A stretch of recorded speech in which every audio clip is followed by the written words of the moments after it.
দীর্ঘ ৪ বছরের সম্পর্ক থেকে সরে দাঁড়ালেন সামিরা খান মাহি।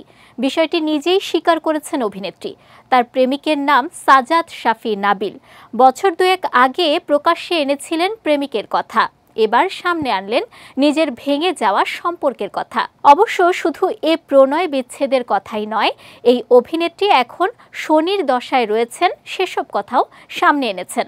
জানালেন একের পর এক খারাপ সময় পার করে এখন ক্লান্ত বিধ্বস্ত তিনি।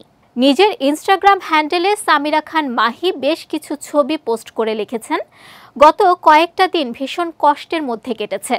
ট্রোলড হওয়া থেকে শুরু করে আমার বোনের বিয়ের দায়িত্ব বহন করা, আমার সম্পর্ক ভেঙে যাওয়া, সবকিছু মিলিয়ে আমি ভেঙে গেছি, হারিয়ে গেছি।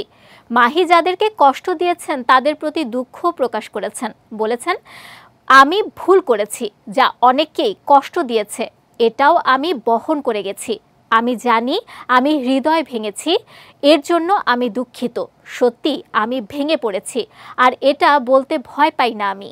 ইনস্টাগ্রাম হ্যান্ডেলে চোখের জলের ছবি পোস্ট করে লিখেছেন, আমার এই দুর্বলতম সময়েও আমি জানি উঠে দাঁড়ানোর শক্তি আমাকে ছেড়ে যায়নি। আমি এখন শুধুই ক্লান্ত, তবে পরাজিত নই। যদি সবার সঙ্গে হাসি শেয়ার করা যায়, তাহলে আমি বলবো চোখের জলও শেয়ার করা যায়।